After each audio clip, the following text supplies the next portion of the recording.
Tennessee Titans and the Indianapolis Colts. We have a 3.5 point favorite in the Indianapolis Colts at home over the Tennessee Titans. 42.5 to 43 is your total. Steven, this is one of the ones we were talking before we started recording. A line that makes no sense to you. What in the hell have the Colts done this season or last week for this to come off the 3 and make the Titans plus 3.5? What on earth have they done? Like, we talked about how impressed we were about the Falcons. And, before the season, we had serious questions about Arthur Smith. Maybe Matt Ryan just sucks. And maybe he was run heavy last year because he's worried about Matt Ryan, because this has not been good for the Colts. Their offensive line is 31st in pass block win rate. They are middle of the pack in run block win rate, but that was below expectation for us. Now Jonathan Taylor has a toe injury this week. The interior of the offensive line has been a major liability for the Colts, in particular the right guard, Danny Pinter, 59th in PFF pass blocking grade among guards. There's only 64 that start each week. 59th, not good. And despite the edge rusher injuries for the Titans, they still have a monster on the inside in Jeffrey Simmons, who's top 5 in PFF grade among interior defensive linemen, also top 10 in pass rush win rate. So the Titans are maintaining average pressure, especially on the interior, with a below average blitz rate. So they're dropping enough guys back into coverage. That's going to match up pretty good against a Colts passing game that really only has one true threat in Michael Pittman catching the ball. Oh, by the way, neither of the Colts tackles have a top 30 PFF grade through 3 weeks. So Matt Ryan, 5th most pressured quarterback. He's taken 12 sacks.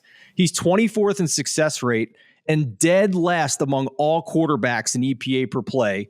On the flip side, Ryan Tannehill, I think's actually performed better than expectation. 11th and 9th in success rate in EPA per play. Easy bet for me for the Titans to be plus 3.5 here. And I even sprinkled a little bit on a money line parlay here with Denver this week. So, Adam, we take a look here and people are going to say, well, what are y'all talking about? The Colts beat the Chiefs last week. Well, look, one of the touchdowns was absolutely gifted, a muffed punt. It was a 4-yard drive that got them on the board with the touchdown. You add in 2 more field goals. And then they did have one really good fourth quarter drive. I'm not going to take that away from them. They went 76 yards. They got it done to get ahead, to get a lead in that game. That said, in between, you have Patrick Mahomes and this offense fail on 4th down. You have them a weird fake field goal thing. They have a missed field goal in there. I mean, again, a win is a win is a win. And certainly the Colts needed a win in this league. That said, that win was okay at best. That's like a C when it comes to how you go about winning a game. So I think that when people look, and if they're only looking at box scores and go like, yeah, dude, the Colts beat the Chiefs last week or something, there was more to that game than just the 20-17 victory. I will go ahead and take that 76-yard drive away at the end of the game, because the only reason that drive got home was because the referee decided that Chris Jones called Matt Ryan a poopy head, and because of that, the drive got to keep going. That was a questionable at best unsportsmanlike conduct call against Kansas City in a key situation that ended up changing the game.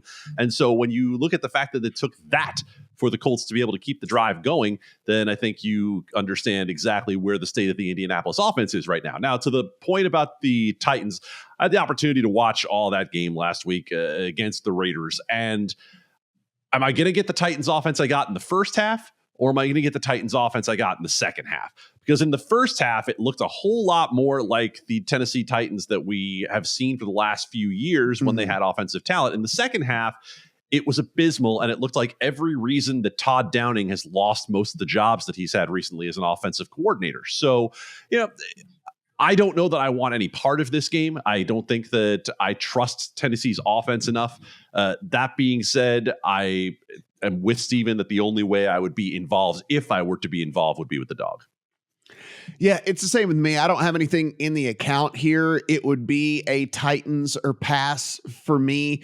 Mainly because, again, I did watch that Colts game, the Colts and Chiefs game, pretty intently, and they didn't do anything in that game to make me think that this team is any better than what we've seen in the first couple of weeks. Like I said, gifted touchdown. 3.8 yards per play. 3.8. Yeah. Gifted touchdown, missed field goals, weird fake field goal. Like, I mean, just, I don't know. It seems like we'll talk about that when we get to the Chiefs. It seems like Andy Reid might be losing his fastball or something, but there's like, you know, it was a gifted win. And so for me, dog or pass here for sure. I'm curious what you guys think about the total, because even though we are looking at a very low total in 43, we've seen low scoring games. We know the Colts offense doesn't really work all that well. And then the Titans want to run the ball a ton. I mean, that's kind of how they are by far more efficient, is when Derrick Henry is kind of getting going. Is this an underlook in this game? Because that was the one thing that I almost pulled the trigger on, was more kind of an under type situation. I'm not great at totals, so I defer to you.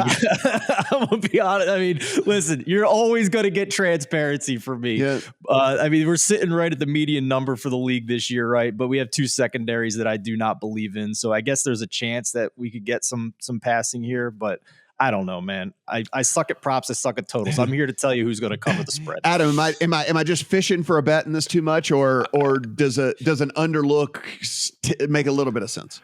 I know where your handicap is coming from. I'm not betting it. And here's why I'm not betting it: because of what you just said, what both of us have said about Matt Ryan, right? When you get into a situation when you have a quarterback that bad, you're also risking turnovers and you're risking quick, cheap scores as well. True. So I think it's not necessarily to say that I think your handicap is wrong. There's just enough variance in there for me that I'll pass. Matt Ryan tied with Derek Carr and Josh Allen for most turnover-worthy plays through the first 3 weeks of the season.